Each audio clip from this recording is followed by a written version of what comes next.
July 7వ తేదీ ఒంగోలులో జరిగే మాదిగ మహామేళా సభను విజయవంతం చేయాలని ఎంఆర్పీఎస్ వ్యవస్థాపకులు ఉసురుపాటు బ్రహ్మయ్య మాదిగ పిలుపునిచ్చారు. బాపట్ల జిల్లా అద్దంకి పట్టణంలోని అంబేద్కర్ భవన్లో ఎంఆర్పీఎస్ అద్దంకి నియోజకవర్గ నాయకులతో ఆయన సోమవారం సమావేశమయ్యారు. ఈ సందర్భంగా ఆయన మాట్లాడుతూ ఎస్సీ వర్గీకరణకు అప్పటి ముఖ్యమంత్రి ప్రస్తుత ముఖ్యమంత్రి నారా చంద్రబాబు నాయుడు సహకరించారని తెలిపారు. గత 30 సంవత్సరాలుగా మాదిగల సమస్యలపై పోరాటం చేస్తున్నామని గుర్తు చేశారు. జూలై 7వ తేదీ ఒంగోలు నగరంలో జరిగే మాదిగ మహామేళా కార్యక్రమానికి మేధావులు, ఉద్యోగులు, విద్యార్థులు, ప్రజలు, ఎంఆర్పీఎస్ నాయకులు, కార్యకర్తలు పాల్గొని విజయవంతం చేయాలని కోరారు.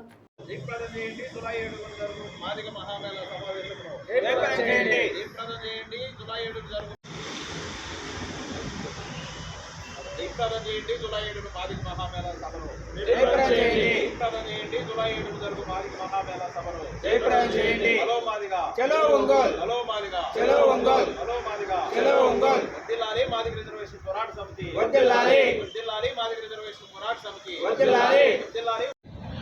ఎస్సీ రిజర్వేషన్లను ఏబీసీడీలుగా వర్గీకరించాలని 1994 జూలై 7న ప్రకాశం జిల్లా నాగులపల్లిపాడు మండలం ఈదుముడి గ్రామంలో మాదిగ రిజర్వేషన్ పోరాట సమితిని ఏర్పాటు చేసుకోవడం జరిగింది. జూలై 7కి మాదిగ రిజర్వేషన్ పోరాట సమితి ఉద్యమం ఏర్పడి 31వ ఆవిర్భావ దినోత్సవ సందర్భంగా ఒంగోలు నగరంలో మాదిగ మహామేళాను నిర్వహించుకుంటున్నాం. ఆ కార్యక్రమాన్ని జయప్రదం చేయడం కోసం ఈరోజు అద్దంకి నియోజకవర్గంలో ముఖ్య కార్యకర్తల సమావేశం నిర్వహించుకున్న సందర్భంగా తెలియజేస్తూ ఉన్నాం. అదేవిధంగా 30 సంవత్సరాల మాదిగల ఆశ ఆకాంక్షను గుర్తించి ఎస్సీ వర్గీకరణ అమలు చేయడంలో ముందు వరుసలో ఉండబడినటువంటి తెలంగాణ, ఆంధ్ర రాష్ట్ర ప్రభుత్వాలకి ధన్యవాదాలు తెలియజేస్తూ ఉన్నాం. ఎస్సీ రిజర్వేషన్ను వర్గీకరించాలని ఉద్యమం మొదలైనప్పుడు ఇప్పుడు ఉండబడినటువంటి గౌరవ ముఖ్యమంత్రి గారే ఆనాడు ముఖ్యమంత్రిగా ఉన్నారు.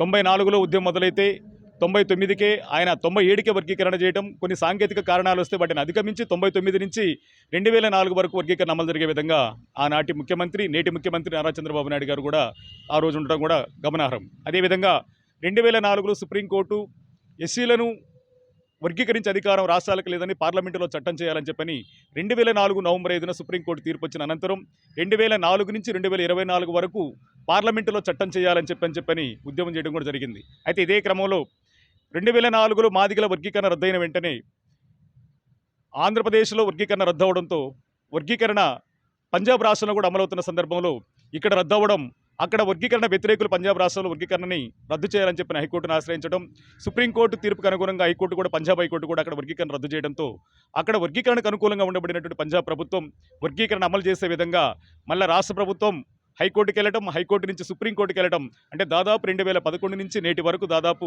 ఒక దశాబ్దాల కాలం పాటు సుప్రీంకోర్టులో పంజాబ్ ప్రభుత్వం న్యాయ పోరాటం చేసిన ఫలితంగా 2020 ఆగస్టు 27వ తారీఖున అరుణ మిశ్రా అనేటువంటి ధర్మాసనం 5 సభ్యుల గారి ధర్మాసనం వర్గీకరణను 2004 నాటి తీర్పును పునఃసమీక్షించాలని, 5 లేక మేము 5 మంది జడ్జీలు ఉన్నాం కనుక మేము ఇప్పుడు మా 5 ధర్మాసనం, ఆనాటి ధర్మాసనం ఈనాటి ధర్మాసనం ఒకే ఉంది కనుక అలా కాకుండా ఉన్నత ధర్మాసనాన్ని ఏర్పాటు చేయాలి, దానికి 7 సభ్యులతో కానీ 9 మంది సభ్యులతో కానీ రాజ్యాంగ ధర్మాసనం ఏర్పాటు చేసి ఈ వర్గీకరణకు పరిష్కారం చూపించాలని చెప్పని అభిప్రాయం వ్యక్తం చేయడం జరిగింది. తదనుగుణంగా 7 మంది సభ్యులతో చంద్రచూడ్ గారి నేతృత్వంలో రాజ్యాంగ ధర్మాసనం ఏర్పడటం, ఆ రాజ్యాంగ ధర్మాసనం ఆంధ్ర రాష్ట్రంతో పాటు అన్ని రాష్ట్రాల్లో వర్గీకరణ కోరుకుంటున్న ప్రాంతాల ప్రజల అభిప్రాయాలతో పాటు ఆ రాష్ట్ర ప్రభుత్వాల అభిప్రాయాలను పరిగణలోకి తీసుకొని వర్గీకరణకు భారత రాజ్యాంగంలో ఉండబడిన 341 ఆర్టికల్కు వర్గీకరణకు సంబంధం లేదని చెప్పని రాష్ట్రాలే అమలు చేసుకోవచ్చు అని చెప్పని 2024 ఆగస్టు 1వ తారీఖున తీర్పునివ్వడం జరిగింది.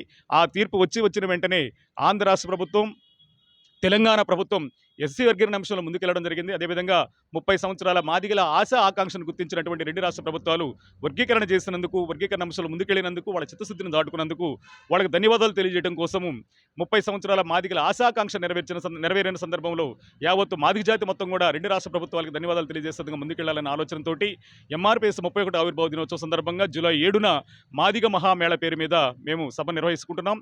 ఆ సభను జయప్రదం చేసే దానిలో భాగంగా ఈరోజు ఇక్కడికి రావడం జరిగింది. అదేవిధంగా ఆ సభను జయప్రదం చేయడం కోసం మాదిగ ప్రజలు, మాదిగ ఉద్యోగులు, విద్యార్థులు, యువకులు, ప్రజాస్వామికవాదులు, మేధావులు అందరూ కూడా ఆ కార్యక్రమంలో పాల్గొని సభను జయప్రదం చేయవలసిందిగా మేము పిలుపునిస్తా ఉన్నాం.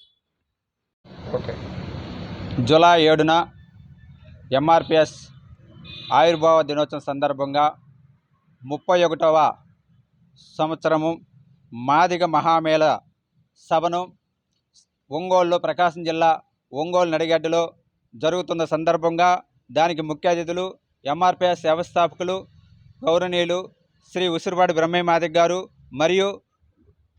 మరియు 30 సంవత్సరాల సుదీర్ఘ పోరాటంలో ఉండబడిన ఎంఆర్పిఎస్ సీనియర్లు మొత్తం కూడా ఆ వేదిక మీదకి వచ్చే విధంగా మేము కృషి చేస్తున్నాము. ఈ కార్యక్రమానికి మాదిగ మేధావులను, ఉద్యోగులను, అదేవిధంగా అంబేద్కర్ వాదులను కూడా ఈ కార్యక్రమానికి ఆహ్వానిస్తున్నాము.